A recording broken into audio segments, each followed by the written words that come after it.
Imagine un instant que le ciel, ce vaste tableau de la création divine, semble plus sombre que jamais. Les nuages s'amoncellent, lourdes de silence, et la terre tremble sous tes pieds. Tu te demandes, est-ce un avertissement? Est-ce la colère d'Allah qui se manifeste? Allah, dans sa miséricorde infinie, envoie des signes à ceux qu'il aime, des rappels puissants pour qu'ils reviennent à lui. Mais parfois, ces signes sont lourds de sens, comme une alarme dans le cœur du croyant. Et nous ne leur avons envoyé aucun signe qui ne soit plus grand que celui qui l'a précédé. Et nous les avons saisis par le châtiment afin qu'ils reviennent. Sourate Az-Zukhruf 43-48. Peux-tu ressentir dans ton cœur ce moment où Allah, dans sa sagesse et sa justice, t'appelle avec force? Est-ce que tu entends ce rappel ou est-ce que tu t'éloignes encore? Dans l'infinité de sa justice et de sa sagesse, Allah ne manifeste jamais sa colère sans raison. Chaque signe, chaque épreuve, chaque bouleversement qui traverse nos vies, ou le monde entier, porte en lui une leçon cachée. Ceux qui réfléchissent et méditent peuvent percevoir ces signes comme des rappels puissants, non comme des malédictions, mais comme des appels à revenir vers leur Seigneur. Allah dit dans le Coran, « Et quand ils oublièrent ce qui leur avait été rappelé, nous leur ouvrîmes les portes de toutes choses. Puis, lorsqu'ils se réjouirent de ce qu'ils avaient reçu, nous les saisîmes soudainement, et les voilà désespérés. » Sourate Al-An'am 6:44. Qu'est-ce qu'un signe de la colère divine? La colère divine n'est pas comparable à celle des hommes. Allah est Al-Halim, le très doux, et Ar-Rahman, le tout miséricordieux. Et même lorsque sa colère se manifeste, elle reste enveloppée de justice et de sagesse. Pourtant, elle se manifeste souvent lorsque les limites sont dépassées, lorsque l'humanité persiste dans la désobéissance, lorsque l'injustice devient insoutenable, et que les cœurs refusent de répondre au rappel d'Allah.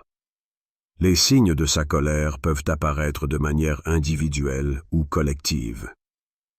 Voici quelques exemples. Les catastrophes naturelles. Lorsque des tempêtes dévastatrices, des séismes ou des inondations frappent des régions entières, elles peuvent être perçues comme des rappels pour l'humanité. Allah rappelle dans le Coran comment les peuples de Had et de Thamoud ont été détruits à cause de leur arrogance et de leur rejet de ses messagers. Ces catastrophes nous obligent à contempler notre propre fragilité et notre dépendance envers le Créateur. Les épreuves personnelles, perte de richesse, maladie, relations brisées.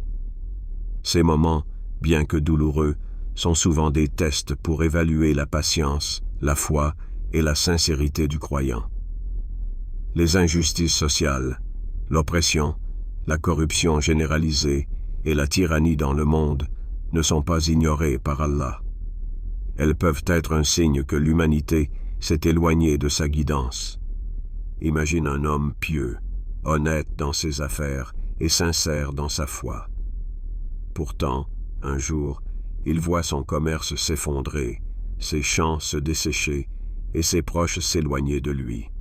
Tout ce qu'il considérait comme des bénédictions semble lui être retiré, un à un. Le désespoir envahit son cœur, et il se demande ce qu'il a pu faire pour mériter une telle épreuve. Un soir, sous un ciel étoilé, il se dirige vers la mosquée, vidé de ses forces, mais déterminé à trouver des réponses. Là, il tombe en prosternation et pleure devant son Seigneur. Il récite « 10. Ô mes serviteurs, qui avez commis des excès à votre propre détriment, ne désespérez pas de la miséricorde d'Allah, car Allah pardonne tous les péchés. Oui, c'est lui le pardonneur, le très miséricordieux. Surat Az-Zumar 39, 3. C'est à ce moment précis qu'il comprend. Ces épreuves n'étaient pas une punition, mais un rappel. Il avait placé son attachement sur les biens de ce monde plutôt que sur Allah. À travers cette prise de conscience, il retrouve une paix intérieure qu'il n'avait jamais connue auparavant. Ses prières deviennent plus sincères, son cœur plus humble et sa foi plus solide. Peu à peu, sa situation matérielle s'améliore. Mais cette fois, il sait que la véritable richesse réside dans la proximité avec son Seigneur. Ce récit nous montre que les épreuves, bien qu'apparaissant parfois comme des manifestations de la colère divine, sont aussi des opportunités uniques de croissance spirituelle. Allah dit dans le Coran: « Nous vous éprouverons certainement par un peu de peur, de faim, de diminution de biens, de personnes et de fruits. » Et annonce la bonne nouvelle aux endurants, qui disent, quand un malheur les atteint: « Certes, nous sommes à Allah, et c'est à lui que nous retournerons. » Surat Al-Baqarah 2, 155, 156. Les épreuves ne sont pas des punitions gratuites. Elles sont des tests, des moyens de purification et de rappel. Elles nous poussent à réévaluer nos priorités, à reconnaître notre dépendance envers Allah et à nous détacher des illusions de ce monde. Que fais-tu face à l'épreuve? Quand les épreuves frappent ta vie, comment réagis-tu? Les vois-tu comme une simple punition ou comme une opportunité de revenir à Allah? As-tu déjà pris un moment pour te demander ce qu'il essaie de t'enseigner à travers ces épreuves? Peut-être que ces moments difficiles sont la manière dont Allah te purifie et te prépare pour une plus grande bénédiction. Peut-être qu'ils sont une invitation directe à te rapprocher de lui. Laisse cette question résonner dans ton cœur. Et si chaque épreuve n'était pas une fin, mais un nouveau commencement? Dans sa grandeur infinie, Allah nous rappelle constamment que sa miséricorde est illimitée, surpassant sa colère. Même lorsque nous percevons les signes de sa colère à travers des épreuves ou des bouleversements, ces manifestations ne sont pas des fins en soi. Ce sont des appels silencieux, des invitations divines à revenir à lui. La repentance n'est pas une simple obligation religieuse, c'est un acte d'amour, de vulnérabilité et de reconnexion profonde avec notre Créateur. Allah dit dans le Coran 10. Ô mes serviteurs qui avez commis des excès à votre propre détriment, ne désespérez pas de la miséricorde d'Allah, car Allah pardonne tous les péchés.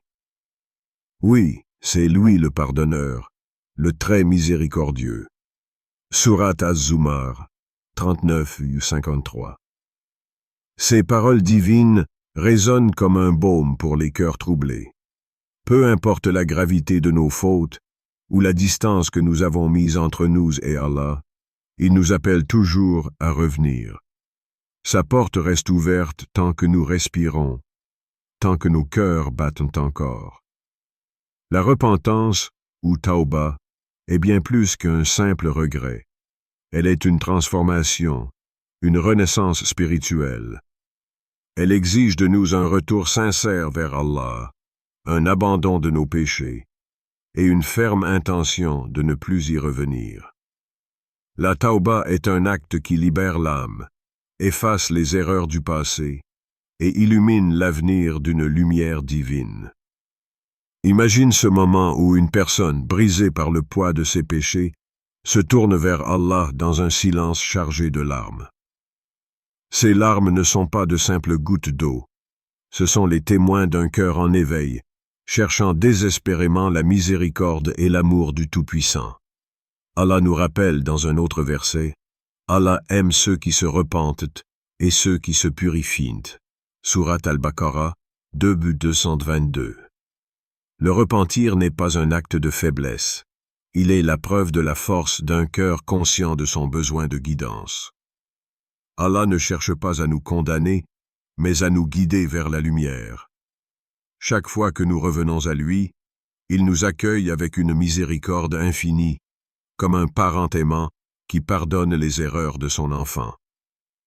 Dans les récits de nos prédécesseurs, il existe une histoire puissante qui illustre la beauté de la repentance. Fudayl ibn Iyad, connu autrefois comme un voleur notoire, vivait une vie marquée par la transgression et l'arrogance. Sa réputation le précédait, et son cœur semblait imperméable à la peur ou au remords.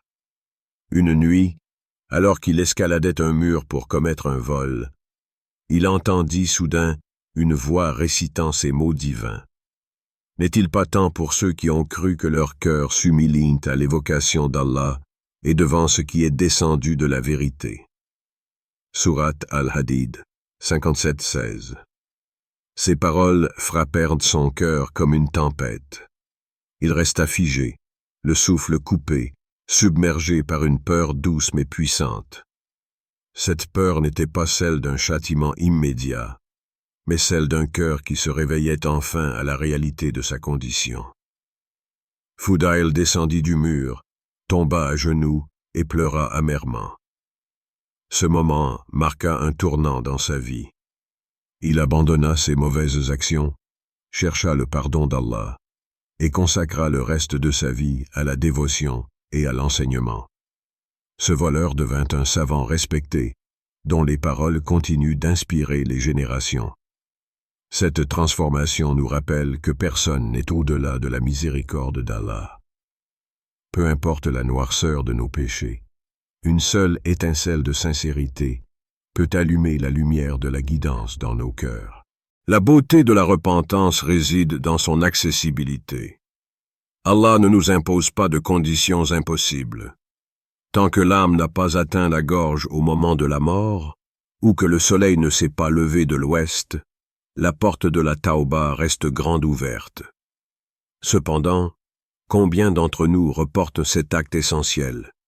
Combien se disent « Je me repentirai demain » ou plus tard, quand je serai prêt? Le temps ne nous appartient pas, et chaque instant qui passe est une opportunité qui ne reviendra peut-être jamais. Prenons un moment pour fermer les yeux et réfléchir. Quels sont les péchés qui alourdissent nos cœurs? Quelles actions pouvons-nous abandonner aujourd'hui pour plaire à Allah? Et si c'était notre dernière chance de demander pardon? Allah nous dit dans le Coran, « Et repentez-vous tous devant Allah, ô croyants, afin que vous récoltiez le succès. » Sourate An-Nur, 24-31. Le succès véritable ne réside pas dans les biens matériels ou la renommée, mais dans l'approbation de notre Créateur. La repentance est le chemin vers ce succès. Elle est la clé qui ouvre les portes de la tranquillité de l'âme et de la proximité avec Allah. As-tu déjà ressenti cette peur douce mais puissante qui te pousse à changer ta vie pour plaire à Allah? Si oui, qu'as-tu fait à ce moment-là? Et sinon, qu'attends-tu pour te tourner vers lui? Chaque souffle que tu prends est une bénédiction et une opportunité de purification.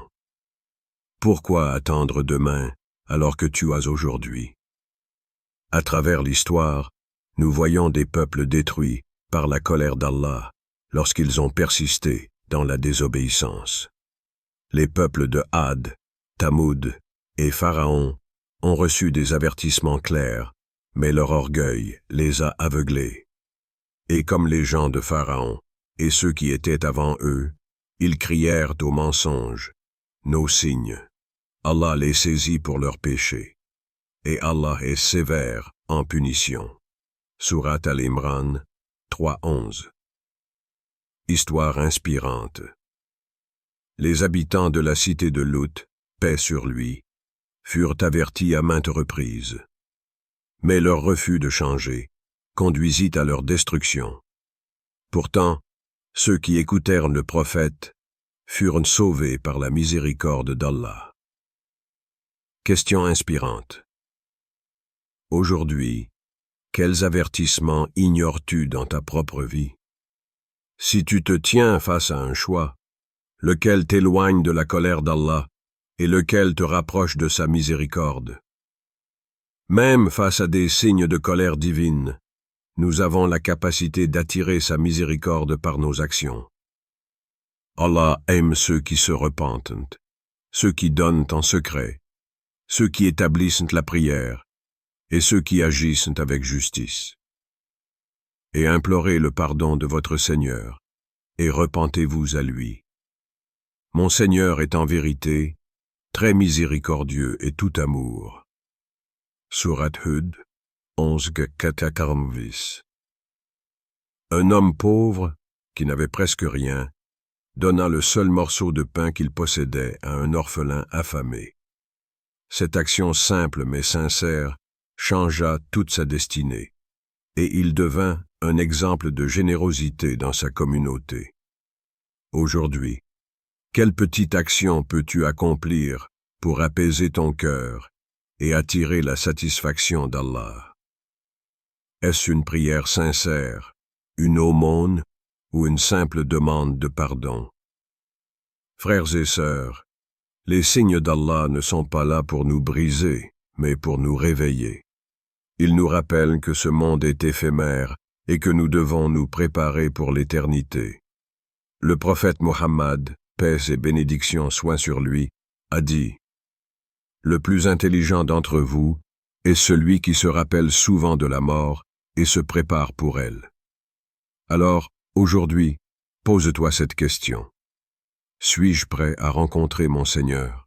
Sinon, qu'est-ce qui m'en empêche? Qu'Allah nous guide tous vers son chemin droit et qu'il éloigne sa colère de nos vies. Amen.